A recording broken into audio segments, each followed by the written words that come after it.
Oi, eu sou o Leandro Gouveia, da CBN. E eu sou Mariana Iwakura, editora-chefe de Pequenas Empresas e Grandes Negócios. Está começando a primeira temporada do podcast Como Eu Cresci, uma parceria da CBN com o Valor Econômico e com pequenas empresas e grandes negócios. O Como Eu Cresci faz parte do Média é Mais, que é uma iniciativa do Valor e de Pegni que joga a luz nas médias empresas. Para você ter uma ideia, as médias empresas são menos de 1% do total de negócios no país, mas elas geram 19% dos empregos e 25% dos salários da iniciativa privada. E apesar dessa importância para a economia, elas ainda são pouco visíveis. Aqui no Média é Mais, as médias empresas ganham destaque, são sinônimo de inovação e de crescimento. Essa cobertura especial inclui canais nos sites do Valor e de Pegni, uma página semanal no Valor, uma newsletter, vídeos nas redes sociais e esse podcast em parceria com a CBN. É isso aí, aqui no podcast Como Eu Cresci, com um novo episódio a cada 15 dias, a gente vai te mostrar justamente como essas empresas fazem e fizeram para crescer. E do melhor jeito, que é pela voz e pela experiência do empreendedor ou da empreendedora que vive tudo isso na pele. Eu e a Mariana conversamos com um pessoal muito especial. Eu estou ansioso por esse primeiro episódio, Mari, porque a conversa está muito legal, já adianto. Você que está nas redes sociais, com certeza conhece essa empresa. Conta pra gente qual é, Mari. Conto. Nesse primeiro episódio a gente conversou com a Carolina Matsuzi e ela fundou, junto com o sócio Yuri Cristiano, a Insider Store, uma marca de roupas tecnológicas que oferece uma pegada sustentável e tecidos anti-suor e anti-odor. Essa jornada empreendedora começou no digital e ganhou força com uma estratégia baseada no marketing de influência. E é por isso que a gente conhece essa marca das redes sociais, né? Eu já vi, o Leandro já viu, todo mundo aqui com certeza já topou com a Insider nas redes sociais. Bom, a empresa começou com um aporte de apenas R$100 mil dos sócios e faturou R$400 milhões no ano passado. Muito boa essa conversa. Fique então com esse primeiro episódio. Carol, que bom que você está aqui com a gente hoje. Seja muito bem-vinda. Muito obrigada, pessoal. Muito obrigada pelo convite, por estar aqui. Parabéns pela iniciativa, fantástico trazer mais luz para as empresas médias aí no Brasil. A gente que agradece. Bom, Carol, o primeiro produto da Insider, que foi uma camiseta com tecnologia anti-odor e anti-suor, foi desenvolvido lá em 2017. Parece longe agora, mas não é tanto tempo assim atrás, considerando o crescimento de vocês. Conta pra gente um pouco desses primeiros passos do negócio. Perfeito. Então, o Yuri, meu sócio, é também meu atualmente marido, mas na época namorado. Então, ele já vinha com algumas ideias empreendedoras. Ele queria muito empreender, ele estava no momento sabático, pós a saída dele de uma consultoria. Ele estava buscando qual seria a ideia e ele se atraía muito por consumer goods em geral. Então, ele pensou em empreender em refrigerantes, em outros segmentos, e até que ele se deparou com essa ideia da undershirt. Então, ele fez faculdade nos Estados Unidos. Lá era muito comum usar camiseta por baixo da camisa. E aqui no Brasil, quando ele trabalhava em consultoria, ele usava roupa social. Ele sofria muito com suor, com odor, não sabia muito bem como que ele faria para trabalhar com essas roupas aqui no nosso clima. Então, a gente se deparou com essa ideia. E eu estava, na época, trabalhando no BCG, Consultoria Estratégica. E foi aí que eu tive a ideia de falar assim, Yuri, quero ser sua sócia, sem pensar muito bem nas consequências, mas pensando mais como um projeto, uma oportunidade de validar um produto e um canal específico, que foi o digital. Então, comecei como um side hustle ali, como algo à parte do meu trabalho, part-time, para ver a ideia ganhando tração, colocar o projeto de pé. Foi assim que a gente começou. Você trabalhava, mas continuou, você começou a empreender junto com o seu trabalho antigo. Exatamente. Então, continuei trabalhando normalmente. E aí, em paralelo, desenvolvendo esse projeto. Uhum. E aí, depois que eu saí da consultoria, fui para uma startup, ainda numa fase early stage. Continuei também lidando com o projeto em paralelo. Até que chegou um momento em que eu estava trabalhando 24 horas por dia, 7 dias por semana. Estava realmente uma demanda muito alta. E aí foi um momento também que a empresa começou a ganhar uma atração suficiente para conseguir comportar 2 sócios trabalhando no business e a gente conseguindo botar mais energia ali para expandir cada vez mais a operação. Então, também houve esse momento de tomada de decisão de agora vai deixar de ser um projeto part-time para mim e aí a gente vai com toda a força para fazer decolar de vez. Dedicação exclusiva. Dedicação exclusiva, exato. Agora, como é que foi lá no começo, né? Como é que você provavelmente não tinha empreendido ainda nessa área, né? Não tinha tido contato com o segmento têxtil. Como é que começa, assim, um negócio do nada, entre aspas? Perfeito, foi do nada mesmo. Sem aspas. Sem aspas. Então, tanto eu quanto o Yuri, a gente tinha um background de business. Nossos pais eram empreendedores, então isso facilitou um pouco. A gente teve exposição ao tema empreendedorismo ao longo da nossa vida até então. E aí, em termos de projetos em consultoria, eu tinha feito projetos de indústria de base, óleo e gás, enfim. Então, não fiz também nenhum projeto de varejo que me fizesse ter mais familiaridade com o tema.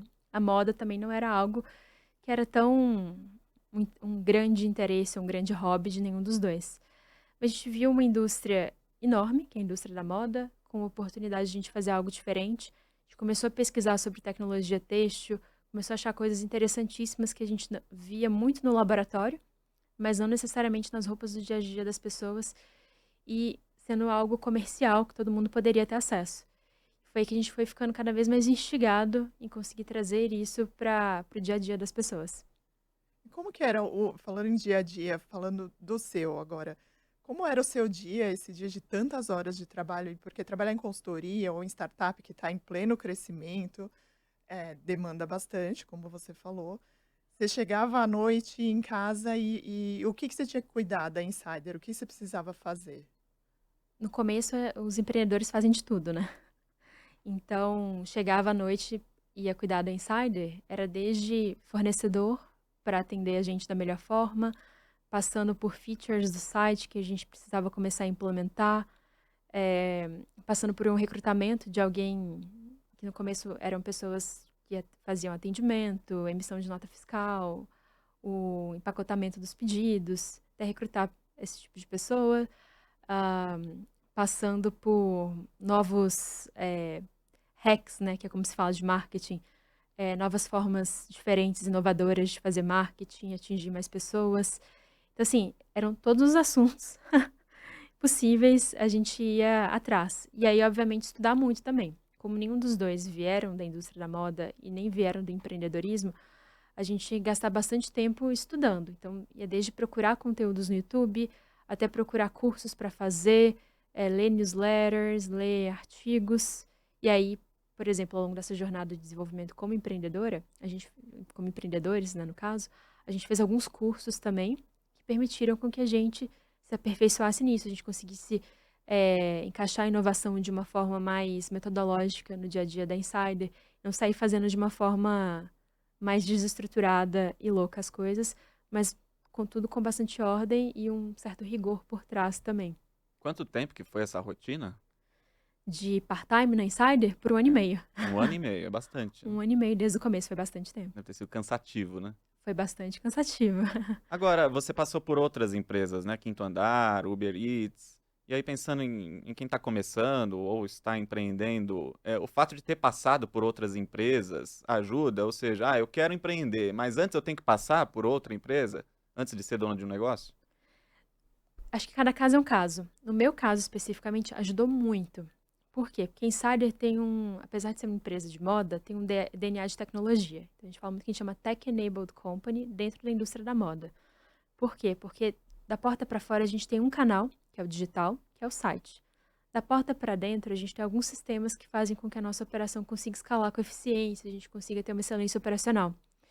E esses sistemas, eles são muitas vezes desenvolvidos pela gente, ou muitas vezes eles são também comprados de mercado, mas a gente precisa ter uma expertise de tecnologia.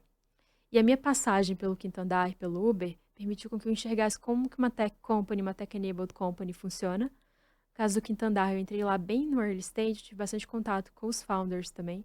Então, eu conseguia enxergar como que os founders tomavam decisões, como eles ponderavam. Fundadores da empresa mesmo. Os fundadores da empresa. Aqui no Brasil. Aqui no Brasil, no Quinto Andar. Aham.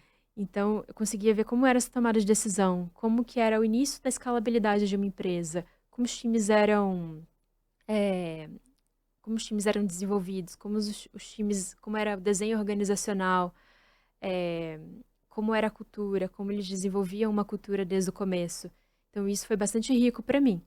Já no Uber, eu comecei o Uber Eats aqui no Brasil. Então, tem uma figura dos launchers, que eles vão de país em país, lançando as novas geografias, eles contratam um time para o qual eles fazem a passagem de bastão. Falam assim, a partir de hoje você opera aqui, estou indo para o próximo país fazer o próximo lançamento. E aí foi uma das 4 primeiras pessoas que eles contrataram para passar esse bastão. Então também foi uma experiência de ver algo escalando, Começando mesmo, começando, né? mas já com uma estrutura grande. Uhum. Então já existiam processos, estruturas fora. Já existia todo o Uber Rides, que é a parte de caronas, né? Aqui no Brasil também, que já era uma estrutura imensa que deu suporte para esse Uber Eats, quase que uma startup ultra early stage, começando em paralelo. Então eu também consegui fazer bastante coisa caminhar nessa época. Me deu também uma segurança como empreendedora, como uma pessoa capaz de fazer algo, ganhar tração e usar tecnologia para ter essa escalabilidade. E aí foram coisas que a gente foi incorporando ao Insider ao longo da jornada, algum tempo depois. E esses negócios, né, nos quais você trabalhou antes, eles vêm já com uma estrutura, eles já tinham os seus investidores, né? Eles tinham um caixa para colocar também nessas inovações. Como que vocês estruturaram a Insider do ponto de vista financeiro para começar? Porque vocês começaram com capital próprio, né? Era um dinheiro que vocês tinham guardado, vocês foram reinvestindo aquilo que a empresa gerava de lucro para desenvolver mais tecnologia, para colocar mais features no site, para ter outros produtos. Como que foi do ponto de vista da grana mesmo? Perfeito. Então, assim, no comecinho, assim, da estaca zero, até começar a ter os primeiros clientes, a gente tinha que fazer investimento na produção. Então, a produção das primeiras peças, o site que a gente colocou de pé, as primeiras pessoas que a gente recrutou para fazer a operação mesmo. Então, a gente usou dessas economias que a Insider tinha. Mas uma vez feitas as primeiras vendas, e aí teve toda a questão da gente ir no Shark Tank, isso também fazer com que o awareness da Insider se ampliasse muito, a gente conseguisse ter outros clientes. À medida que essa roda foi começando a girar, ela foi começando a gerar o próprio caixa. Aí esse próprio caixa que a operação gerava, a gente ia sempre reinvestindo. Até hoje. Eu e Yuri, a gente não tira quase nada. É tudo reinvestimento na empresa. Então, essa roda vai começando a girar numa velocidade cada vez maior, se retroalimentando e permitindo com que a gente vá para mais projetos.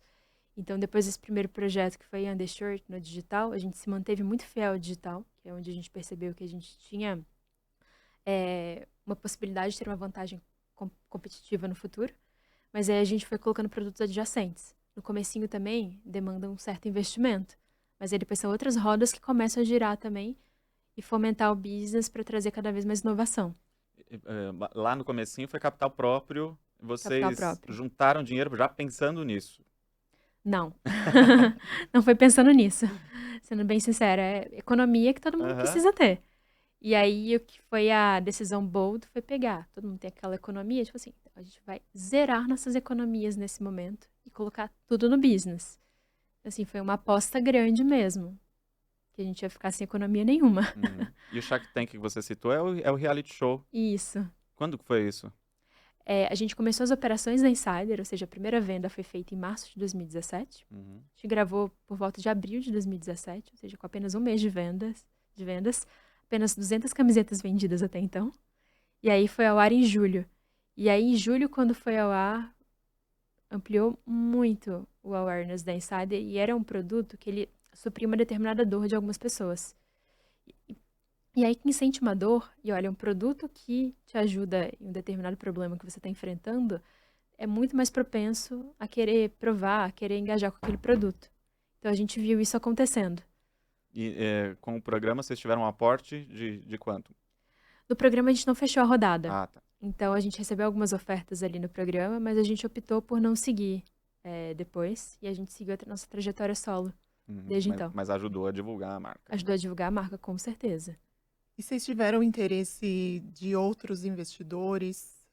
Chegaram a fazer conversas com outros investidores ao longo dessa jornada aí dos primeiros anos? Porque isso poderia representar um capital extra para vocês expandirem, mas também significa abrir mão de parte da empresa para alguém, né? Em troca desse capital. E como foi o raciocínio de vocês em relação a investidores? Perfeito. No comecinho a gente chegou a conversar com alguns investidores, mas o ecossistema de investimento no Brasil estava muito focado em fintech na época. Então, uma tese de varejo não era a tese mais atrativa possível para os investidores naquele momento de mercado. Então, a gente acabou conversando com alguns, a gente acabou pensando, acho que talvez no momento futuro, um outro tipo de investidor, que às vezes nem fazer stage finance, né, que é pegar uma rodada de investimento após a outra, se a gente for para outro tipo de trajetória, talvez seja algo que funcione melhor para o nosso tipo de business. Então, nesse momento, a gente acaba falando, vamos crescer com recursos próprios. E aí a Insider foi crescendo sem esses investidores. Pegamos alguns aportes via crédito mesmo, então sem nenhuma troca por equity da empresa.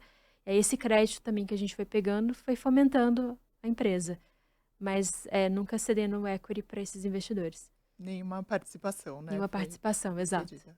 E desde o começo pensando em vender pelo digital, né? Não pensaram em abrir loja física. Por que essa escolha? A gente entendia que no digital a gente estava bem posicionado para ter uma vantagem competitiva única. Então, à medida que a gente ia pilotando performance marketing, à medida que a gente ia pilotando influence marketing, à medida que a gente ia entendendo como fazer vendas no digital, como gerir o funil de vendas, como gerir toda a parte de mensageria conversacional, então e-mail, promocional, até o WhatsApp também, a gente foi entendendo que aquilo ali era uma expertise muito única que a gente estava desenvolvendo, e que jogar um outro jogo, como vender via multimarcas ou vender via as lojas físicas, era um outro tipo de business model para a gente, né? O que é o business model? São as dinâmicas dos seus demonstrativos financeiros. Então, o quanto que a gente estaria disposto a ceder de margem para um terceiro revendedor, o quanto que a gente teria de margem em um certo produto, ou quanto a gente teria de investimento em despesas comerciais, mudava completamente.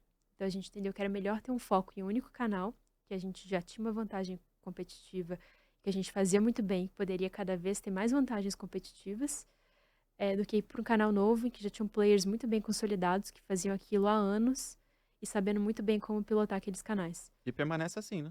Permanecemos assim. Sem ideia de talvez ir para lojas físicas. Tem um spoiler, que é uma loja física que vai surgir aí para o fim do ano, mas no modo pop-up. Como é que é? Então, pop-up é uma loja temporária. Então, em um shopping de bastante circulação aqui, em breve, os ouvintes aí também ficaram sabendo. Em São Paulo. Aqui em São Paulo, por enquanto. Mas menos com o objetivo de capilarizar e abrir várias lojas no Brasil para conseguir ter uma fonte significativa de receita e abrir um novo canal, mas mais pensando na nossa comunidade mesmo de clientes. Então, clientes que querem ter mais contato com a marca, querem se aproximar, pessoas que conhecem a Insider, têm vontade de comprar, mas nunca tocaram o produto, nunca experimentaram e ficam com certo receio, né, de ter essa experiência 100% pelo digital. Então, nesse caráter mais experimental mesmo, de construção de marca e também de fomento à nossa comunidade. E tem um público de shopping que talvez não esteja na rede social, né? No Instagram, etc. Perfeito, com Concorda? certeza. Tem diversos tipos de clientes, muitos deles não consomem o tipo de mídia em que a gente é mais especializado em divulgar a Insider. Então, com certeza, é uma ótima oportunidade também.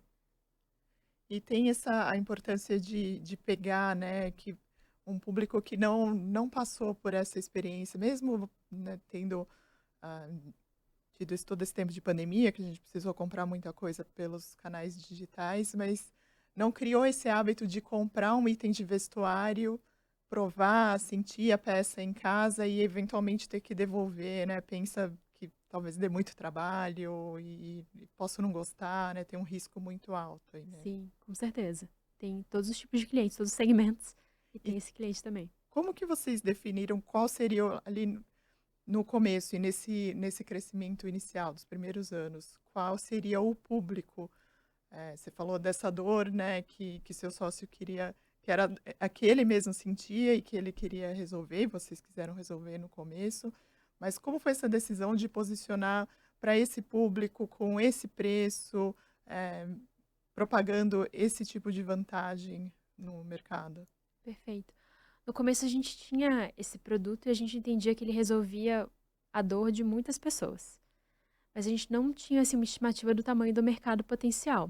Então a gente falou, vamos colocar o produto na forma mais escalável de distribuir, que é o digital. Então a gente não precisaria fazer um grande investimento numa loja física pagar uma pessoa, um gerente de loja, um vendedor para ficar lá naquela loja. A gente poderia fazer uma estrutura de digital e testar a aderência do produto. Então, a gente tinha até pensado numa certa demanda pelo produto no primeiro ano, e as vendas realizadas, né, a demanda que de fato a gente viu acontecer, foi de 7 vezes o que a gente tinha dimensionado para o primeiro ano. Então, a gente percebeu que de fato o produto, em business, né, se fala, ele tinha market fit, né, ou seja, ele tinha aderência de mercado. Então, esse produto ele se mostrou ter uma aderência de mercado até superior ao que a gente imaginava. Aí, a partir de então, a gente começou a ter clientes que passavam as dicas para amigos. Nossa, caramba, eu tô com um produto aqui que tá resolvendo esse meu problema, você deveria testar também. Então, a gente viu um crescimento bastante orgânico no primeiro momento.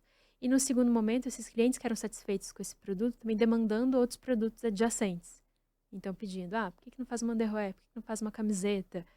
Então, aí a gente viu que, de fato, existia um business interessante, que poderia ter tudo para ganhar atração, desde que a gente se dedicasse bastante, fizesse as coisas com bastante coerência.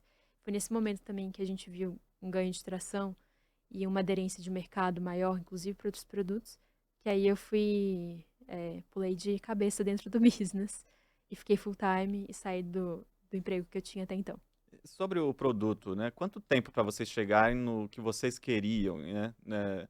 Vocês ficaram satisfeitos logo de cara, deram sorte, entre aspas, foi rápido ou não? Demorou? Quem está começando, quer lançar um produto novo, tem que insistir até que ponto? Quanto demora? Ótima pergunta. Então, a gente considera que a gente teve um desenvolvimento muito rápido de produto.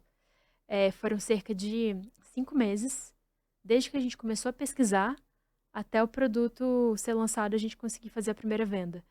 Então, considero que foi um desenvolvimento extremamente rápido, até comparado com o que a gente tem hoje no Insider. Mas na época, sem entender como a indústria funcionava, sem entender os timelines de desenvolvimento, eu e o Yuri, a gente achava que a gente estava muito devagar. A gente era todo dia pegava o telefone. E aí, o protótipo tá pronto? Que dia que você vai trazer aqui pra gente? Aí, que não depende só de vocês, né, também. Fornecedor, a gente não teve uma estrutura de desenvolvimento interna desde o começo.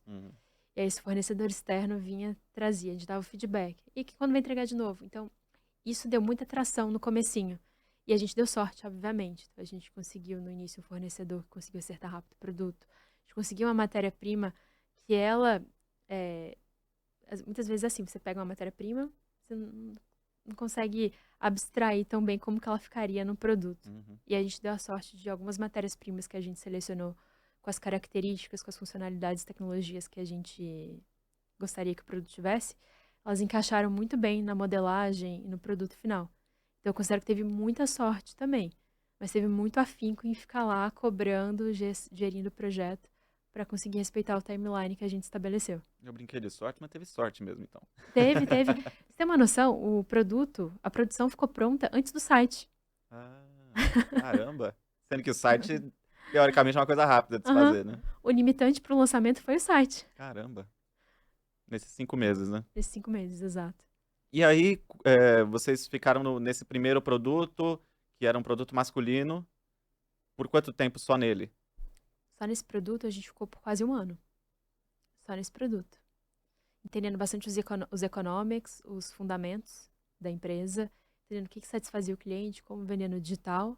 Aí vieram os outros produtos. Aí veio depois a underwear, depois veio a camiseta básica. Vocês já pensavam nisso, em crescer, em número de produtos também? Isso estava meio planejado? A gente tinha uma dúvida em relação a isso. Pra ser bem sincero, no começo a gente pensava até que poderia ser uma marca de um produto. Então, é algo que começou a se proliferar mais nessa época, né? Então, tem um modelo de negócio que chama DNVB, que significa Digitally Native Vertical Brand, que é uma marca nativa digital verticalmente integrada. Significa uma marca que vende 100% no online e que ela vai desde o desenvolvimento do produto até a venda desse produto direto para o consumidor. Mas, obviamente, ela às vezes não produz o produto internamente, ela produz via um terceiro. Então, começou a se falar muito desse modelo de negócios. E muitas vezes são marcas que elas vendem um único produto e elas se consolidam com uma referência de qualidade, de expertise técnica em fazer aquele um único produto. Então a gente até pensava, e se a gente for uma marca que faz esse produto muito bem? Poderia ser um caminho. Mas aí a vida, os clientes. Por demanda do público. Os clientes levaram a gente para outro caminho. Uhum. E hoje a gente tem um portfólio bastante amplo para homem, para mulher, para diferentes lifestyles, diferentes ocasiões de uso também, esportivo, casual, underwear. E no começo da pandemia, vocês começaram a produzir máscaras, né? E isso também fez com que a empresa e o conhecimento de marca crescesse muito, né? Como que foi esse ponto da trajetória de vocês? E nesse momento, vocês já estavam produzindo roupas femininas? Eu não lembro agora, não. Não, na época ainda era 100% masculino. E aí a gente tinha, muita sorte, né, quando eu falei pra ele. Foi muita sorte ao longo da jornada mesmo, porque a gente já tinha um relacionamento com alguns laboratórios de nanotecnologia, porque por meio de nanotecnologia a gente consegue conferir algumas características para os produtos. E aí um desses laboratórios tinha um ativo que a gente já usava, que era nanoprata antibacteriana.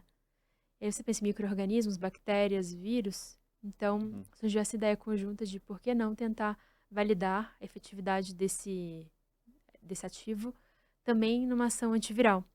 E a gente conseguiu laudar em tempo recorde, primeiro para vírus em geral, depois para o vírus específico que causou a pandemia. E aí a gente conseguiu também fazer com que os produtos em que a gente impregnava essas partículas tivessem também o laudo de atividade antiviral. Então a gente lançou em tempo recorde também. Conseguimos lançar antes de todo mundo no mercado. Foi um produto que superou muito nossas expectativas. A gente imaginava uma certa aderência também do público, mas não tanta quanto teve. E aí a gente conseguiu também bastante divulgação. Então, várias mídias publicaram a Insider, ampliaram nossa awareness, ampliaram a awareness do produto para outros clientes. E com isso vieram muitas clientes mulheres. Então você perguntou se já tinham produtos para mulheres? Não tinham. Só que nessa época a gente começou a ter tantas clientes mulheres que a gente pensou assim, a pandemia vai acabar, espero que acabe. Graças a Deus acabou. E aí, como que a gente vai retomar vendas e como que a gente pode também continuar tendo ofertas de produtos interessantes para esse público? Foi aí que teve a ideia da gente lançar produtos femininos. A gente também pensava na época, por que não ficar 100% no masculino? Mas aí também os clientes levaram a gente para um outro caminho, que foi também ter a linha feminina. E vocês lançaram o quê primeiro? Quais eram os itens femininos? Itens femininos primeiro underwear e camiseta básica. Tá. Bem espelho do Uhum. portfólio masculino da época. Tá. E por que tinha essa escolha pelo masculino no início? Imaginavam que a demanda seria maior mesmo, que as mulheres não se interessariam tanto? No início, a gente... o homem tem mais, vou dizer, problemas com Por causa do suor, suor. com roupa social. Tem sempre que usar, às vezes, camisa, paletó. E a mulher tem também uma liberdade maior no vestuário, mesmo sendo um vestuário mais social. E aí, então a gente começou muito com o masculino, com a The Shirt. Mas bem no começo a gente chegou a fazer um teste. Então a gente... É muito do teste também. Se algum empreendedor estiver escutando, acho que precisa sempre fazer testes numa escala suficiente para conseguir ter uma resposta definitiva do público. Então a gente fez um teste com a The Shirt feminina, não teve uma aderência tão grande de público. Então por isso nessa época a gente já tinha meio que desistido por hora do público feminino, porque o primeiro produto não ressoava para elas o suficiente. E as parcerias que vocês precisaram fazer, né? Então, laboratórios aí, centro de pesquisa, não sei se existiu, se existe. Como ir atrás das pessoas certas? Você falou que teve sorte também de encontrar os fornecedores, mas tem a atitude, a pesquisa também. Como encontrar os parceiros ideais? É atitude mesmo, atitude empreendedora. É dar a cara a tapa, ver um artigo com o nome de uma pessoa, vai no LinkedIn, procura essa pessoa, faz cold call, manda uma mensagem, pergunta se não pode bater um papo, se pode visitar o laboratório. Foi tipo, desse jeito que a gente começou mesmo. Até que em certo momento a gente trouxe pessoa de P&D, pesquisa e desenvolvimento. Uma pessoa já com bagagem de mercado, especializada em fazer esse tipo de coisa. Mas aí foi quando também a Insider já estava num tamanho um pouco maior. Mas no começo era eu e Yuri com a atitude empreendedora indo atrás. E aí hoje o que vocês têm, então, de parceria para criar um produto novo, por exemplo? Tem diferentes tipos de parceria. Desde a gente encontrar uma certa tecnologia que não ganhou escala comercial, e aí a gente vê uma oportunidade de trazer isso para uma escala comercial, passando por fornecedores que já têm algo ali de prateleira, mas não é um produto que tem tanta saída, porque geralmente tem um custo mais caro, e geralmente é um pacote, né? A tecnologia vem associada também à sustentabilidade, que vem associada a funcionalidades. São produtos que são matérias-primas mais caras. Então, nem sempre essas matérias-primas mais caras são atrativas para quem vende em grande escala comercial. Então, aí a gente vai descobrindo artigos, vai fazendo testes, e aí vai desenvolvendo portfólio a partir disso. E vocês não têm um portfólio imenso, né? A quantidade de produtos diferentes, de SKUs, né, que a gente chama, não é super grande e também não é uma renovação constante. Está muito longe de ser fast fashion, não traz estampas, né? Não traz a moda que vai vencer dali a pouco. Por que essa aposta nessa espécie de armário cápsula? Perfeito, ótima pergunta. Então, assim, um dos valores que eu e o Yuri a gente sempre teve também foi a preocupação com a sustentabilidade. E aí, aqui no Brasil, ainda a pauta de sustentabilidade é uma pauta muito forte para os clientes em geral. E a gente pensou, como a gente fazer algo mais sustentável, mas que não vai estar com aquela taxa de somos sustentáveis e você às vezes vai pagar um price premium só por ser sustentável. E a sustentabilidade, ela se dá também, no caso da Insider, muito por meio de consumir menos e melhor. Por que consumir menos e melhor? São itens atemporais que não consomem de uma tendência estética que vai ficar ultrapassada daqui a 6 meses e vai fazer com que você queira consumir mais. E o fato desses produtos serem atemporais caminha junto com eles serem mais duráveis. E aí, eles serem mais duráveis faz com que a gente consiga também cobrar um preço mais caro do que produtos tradicionais de mercado e faz com que a gente consiga também colocar matérias-primas mais especiais, que são também mais caras. Então, tudo isso vai caminhando junto. Então, o cliente ele compra a sustentabilidade de um jeito diferente, de um jeito que ele percebe que objetivamente existe uma vantagem para ele em consumir esse produto atemporal, durável, que tem funcionalidades intrínsecas também, que vai facilitar a vida dele. Agora, falando da divulgação da marca, eu brinquei no início da conversa que quem está nas redes sociais provavelmente já viu algum anúncio da Insider. Isso também foi uma escolha logo de início, essa exposição agressiva, e houve também um certo receio de talvez cansar a pessoa que está ali na rede social, vendo essa marca com tanta frequência? Boa. Então, tem um ponto nosso que é o seguinte, nosso único contato com o nosso cliente é pelo digital. Então, muitas vezes você vai no shopping, você vê aquela marca lá. Você vai em outro shopping, você vê também aquela marca lá. Já que a gente não ia ter não ia ficar sendo lembrado pelo cliente toda vez que ele passa ou passa na rua, vê a loja. A gente precisava arrumar outras formas de ser lembrado pelo cliente. Então, dentro do digital, a gente conseguiu fazer com que o cliente estivesse sempre lembrando da Insider, considerando a Insider por meio dos nossos diversos canais de mídia, desde a nossa mídia própria até a mídia dos nossos parceiros, os creators, os influencers, que também ajudam a gente a estar sempre presente na memória dos nossos clientes. Então foi assim que a gente foi estabelecendo também esse ecossistema, essa roda também começou a se retroalimentar. Desde o início, essa preocupação. Desde o início, nem tanto. No início a gente começou mais por performance marketing mesmo, mais por mídia programática. Depois a gente foi expandindo para outros canais. O que seria isso? Mídia programática é propagandas em Instagram, em Facebook e no Google. Então a gente começou pelo arroz e feijão do marketing digital, né? E aí depois que a gente foi agregando outros canais. Que é você pagar para a sua marca aparecer para mais pessoas. É isso. Exato. Basicamente é isso. Exato. É isso E aí. quantos por cento aí vocês dedicavam a isso no início? Da nossa atenção? Não, da receita. É confidencial. Ah, é? Mas é uma coisa importante para o empreendedor tá atento, né? Sim. Investir nessa área, principalmente se tiver apenas venda digital. Com certeza. Para escalar no digital, o pessoal fala, né, que abrir um e-commerce é igual abrir uma loja numa rua escura e sem saída. Se você não estiver apontando para lá, falando, tem uma loja ali, ninguém vai. Então, dentro do ambiente do digital, você apontar para lá e falar assim, existe uma loja aqui que vende este produto. É você fazer a mídia programática, né, que é Facebook, Google, Instagram. Uhum. E como que vocês aumentaram esse ecossistema de criadores de conteúdo, de influenciadores, para que eles divulgassem a marca? Vocês criaram um programa de afiliados, eles recebem também, ou é um publi mais tradicional de influenciador? Como que foi estruturado isso? Isso é mais recente, né? Considerando a história da marca? É mais recente, médio recente. Acho que a gente começou a fazer influence marketing há cerca de 4 anos, assim. Uhum. Então, a Insider vai fazer... Tem 8 anos. Então, metade da jornada da Insider a gente utiliza esse tipo de marketing.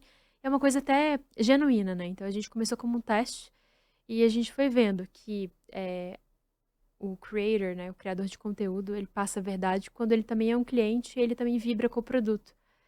E a gente foi vendo que não é uma publi por uma publi, mas é um engajamento, é uma comunidade, é, é algo maior que isso. Então, hoje a gente tem uma rede de parceiros que estão sempre divulgando a Insider, que a gente entende que precisa existir um envolvimento genuíno com a marca. A pessoa precisa usar no dia a dia dele ou dela, para além da publi. E aí a gente faz isso acontecer na prática. Mas aí você oferece o produto para um criador, para ele testar, e aí ele escolhe se vai divulgar ou não. Como é que é essa São diferentes estratégia, né? estratégias, exato. Tem desde a famosa permuta até as parcerias pagas também. Uhum. E tem influenciadores de todos os tamanhos. Tem os nano, Tem de micro, todos os os tamanhos gigantes. também. E vocês... Porque tem um risco nisso, né? De a pessoa se envolver em alguma polêmica. Em polêmica, Uhum. bastante gente vai se envolver, mas em polêmicas mais sérias, né? E que sejam muito mal vistas no mercado. Tem ali um processo de escolha de quem vão ser essas pessoas? Já teve algum momento que vocês falaram, isso aqui deu errado, essa pessoa estava ali com o produto e se envolveu em algo negativo publicamente, justamente quando estava propagando a nossa marca? Perfeito. A gente tem um critério de seleção dos influencers, e aí tem a gente fala social listening, né? Que é vou dizer, uma estratégia de escutar a mídia em geral, que dizem deles. E aí, caso algo grave aconteça, aí a gente ou cancela a parceria ou pondera como fazer de uma forma rápida. Então, é assim que a gente costuma agir. Então, a gente não vai deixar de fazer algo porque existe um risco, mas a gente precisa estar sempre atento para ver se esse risco se materializa, e aí como agir diante desse risco materializado. Vocês já tiveram que vir a público e falar algo nesse sentido? Teve o caso lá do Flow, né, com o Monark. Então, foi um caso em que a gente se posicionou, tomou certas medidas. É importante também se posicionar rápido, porque existe uma expectativa também do público sobre o que você vai fazer nesse sentido. Porque o público é bem engajado, O né? público é bastante engajado, exatamente. E que bom que é engajado, né? Uhum. Então, E tem eu falei do certo risco, da exposição, né? Muito grande, e porque por mais que o produto seja bom, vai ter um hater. Eu tenho essa experiência aqui na CBN. Eu falo do amarelo, aí, então você não gosta do azul, né? Sempre vai ter uhum. algum questionamento. Vocês também têm que lidar com isso no dia a dia? Tem uma equipe preparada para talvez responder pessoas nos comentários? Como é que funciona isso? Sim, então a gente é bastante ativo nas redes sociais, inclusive com pessoas que desgostam do produto ou têm alguma insatisfação. Então, a gente tem todo um time de atendimento que, assim que enxergam algum comentário negativo, já vão no cliente e falam assim, o que a gente pode fazer para melhorar a sua experiência? Você entrou já em contato com algum canal? Ou não, porque às vezes a pessoa ela nem chega a entrar em contato com nenhum canal de Não, atendimento. tem gente que nem compra e nem conhece o produto e quer comentar, né? Então é por isso que eu Exato. tô falando, esse excesso de exposição, é, por a gente observar com muita frequência, né? Talvez não seja excesso porque é um sucesso. Mas isso não gera isso também? Uma certa torcida contra? Se tá contra, eu não sei. Mas tem sempre, assim, pessoas que são mais agressivas, ou têm opiniões mais fortes, ou querem criticar algo. E aí a gente tem uma atuação 1 a 1 mesmo.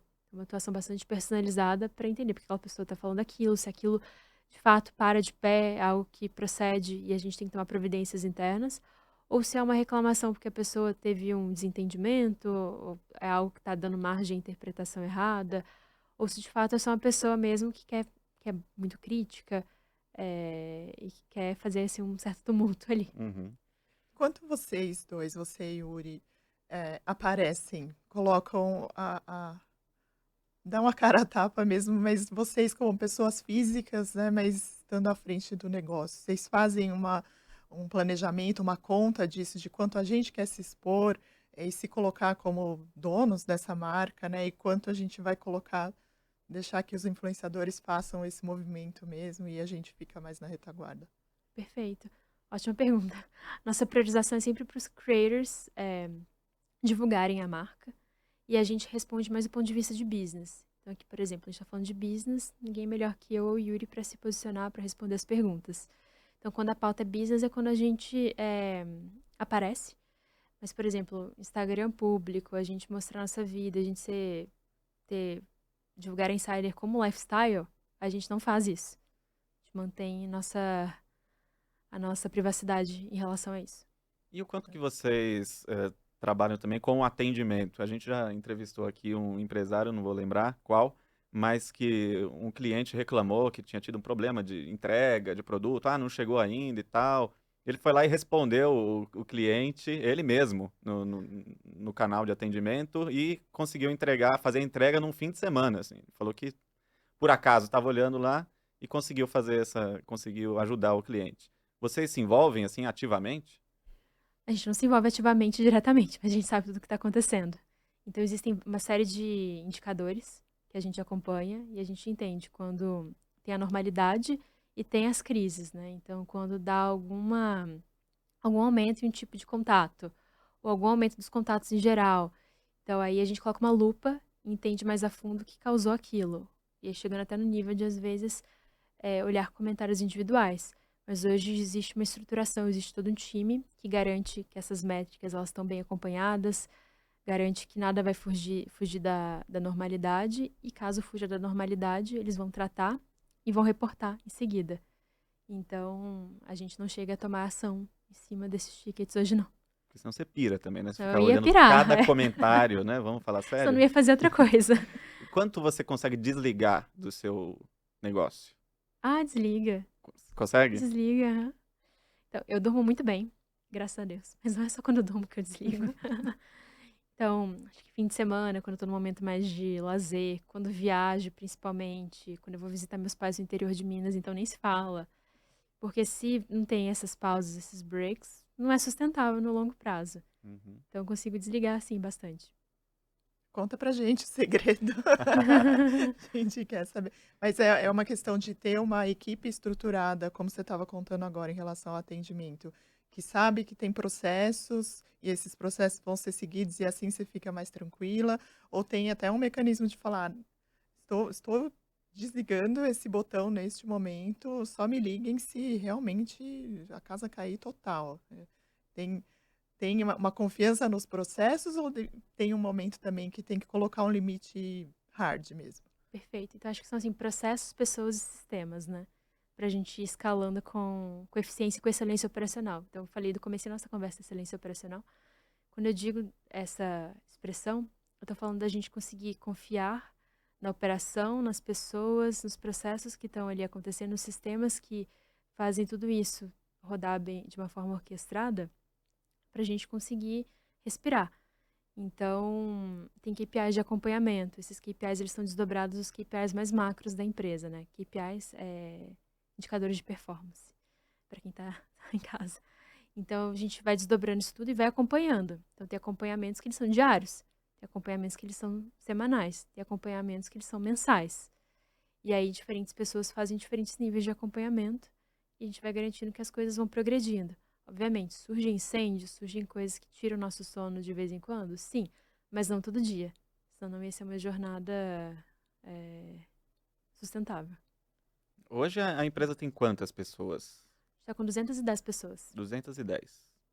Não é muito, né? Não é muito. Considerar o tamanho do negócio. Exato, exatamente. Então, a gente, primeiro, tem esses sistemas, processos, pessoas que fazem com que a operação ganhe uma escalabilidade. E a gente também trabalha com muitos fornecedores terceirizados.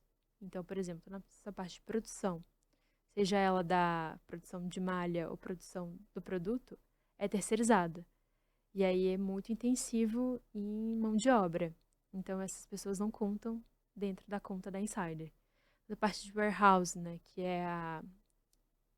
Warehouse é o Depósito? depósito. Toda a parte de depósito, a operação de separar cada um dos itens e colocar dentro do pacote, a transportadora, tudo isso também é terceirizado. Então, nosso time ele é focado em tecnologia e administração. Perfeito. E você acaba tendo que responder por Pelo trabalho dessas empresas parceiras, né, que são os terceirizados, no fim das contas. Então, se tem algum problema de logística ou se tem alguma questão com o produto mesmo, da manufatura, né, é a marca quem fala por isso, né. A Perfeito. gente, como consumidor, não sabe quem produz, qual foi a empresa que efetivamente costurou esse produto, né. Perfeito, exato. Então, por exemplo, às vezes uma transportadora pisou na bola e atrasou um pedido. O cliente vem falar assim pra gente: Insider, é um absurdo, vocês atrasaram meu pedido. Não é transportadora, é Insider. Então a gente tem tem que prezar pela qualidade do serviço que a gente presta, independente se é um terceiro que presta esse serviço. Para o cliente é a Insider que está responsável por tudo. De fato, é a gente responsável. Sim. Além da criação de novos produtos para o feminino, etc., o que você considera que foi um grande passo de crescimento para a Insider? Acho que foram diversos passos que a gente dá ao longo da trajetória, mas acho que alguns pontos de inflexão, de mudança do patamar de crescimento foram, por exemplo, quando a gente começou na pandemia a parte de máscaras e camisetas antivirais. Acho que foi um grande ponto de inflexão. Antes disso, o Shark Tank foi mais um grande ponto de inflexão, que fez com que a gente ampliasse nossa awareness. Depois, ir para o feminino, foi mais um grande ponto de inflexão. Então, não é segredo para ninguém que na moda a mulher é uma consumidora muito mais atuante do que o homem. Inclusive, ela compra para o homem. É. Então, para a gente foi também bastante game changer quando a gente mudou, não mudou, mas ampliou o portfólio para o feminino. Quando a gente começou também a trabalhar com influence marketing. Então, até então a gente trabalhava só com a programática e a gente começou a trabalhar com esses creators. Então, também a gente conseguiu ampliar bastante o atingimento da Insider e a credibilidade de marca, né? E ter alguém ali falando sobre a Insider para o seu público. Acho que foram alguns pontos de inflexão ao longo dessa jornada. Uhum. Vocês exportam? A gente não exporta, mas a gente vende para clientes fora do Brasil. Então, é uma entrega de cada produto individualmente, não é uma exportação em si, em um lote. Então, a gente tem um site Brasil e tem um site internacional que está aberto para todo mundo. Então, qualquer pessoa em qualquer lugar do mundo pode comprar desse site. E aí a gente entrega individualmente para cada pessoa. E Então, é importante? São vendas importantes assim no negócio? não é algo muito Tá. representativo. Então, a gente fala que a gente gosta muito de testar. Foi um teste que ele provou o seu valor, mas a gente ainda não botou energia em escalar lá. Então, a gente entende que tem muitas batalhas aqui no Brasil que a gente está tendo atualmente para conseguir melhorar cada vez mais nossa operação, para conseguir ter mais escalabilidade, para conseguir ter mais rentabilidade também. Então, primeiro a gente quer terminar essas batalhas aqui, ou pelo menos deixá-las mais bem resolvidas, para aí sim pisar no acelerador lá fora. Por exemplo, vender para alguns lugares no Brasil que ainda é difícil a entrega? Seria uma dessas? Sim, uma segmentação maior de clientes, atingir algumas geografias específicas, alguns segmentos de clientes específicos. A gente está investindo bastante energia nesses temas aqui, ainda do marketing nacional. E aí, quando isso estiver mais em velocidade de cruzeiro, a gente libera energia para poder investir energia e capital também, né? Uhum. Para conseguir investir numa estratégia de ampliação das vendas internacionais. Nesse ano vocês trouxeram um CFO, né, um diretor financeiro, C-level, né, num nível máximo de gestão da empresa. O que que isso significa para o negócio? Vocês estão olhando para frente para dar um outro passo em relação a capital, mudar a estrutura de capital? Qual é o movimento nesse sentido agora?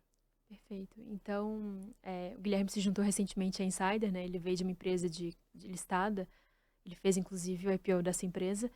E aí ele entrou recentemente na Insider porque a gente entendia também que toda a estrutura que a gente tinha de governança corporativa, de finanças, estava defasada também em relação ao tamanho que a gente atingiu. Então ele veio para dar muito mais governança, colocar auditoria, a gente ter uma robustez financeira, ter muitos controles e controles muito mais bem feitos. Ele tem revolucionado, trazido bastante, não vou dizer inovação, mas bastante profissionalismo para toda a área de finanças da Insider. Ele também provoca várias outras áreas com ideias inovadoras, com pontos também que ele traz de experiências dele de mercado. Então, tem sido bastante positivo para a gente ter ele no time. E aí, para o futuro, existem várias possibilidades. A gente ainda está numa fase de planejamento estratégico em conjunto com ele, de qual desses caminhos a gente vai seguir. Mariana falou do faturamento de 400 milhões de reais no ano passado. Qual que é a meta para esse ano de crescimento? Esse ano, 600. 600 É. milhões. E novos projetos? Você falou aí da lojinha do shopping, né? Que será um teste. Que mais vocês estão planejando?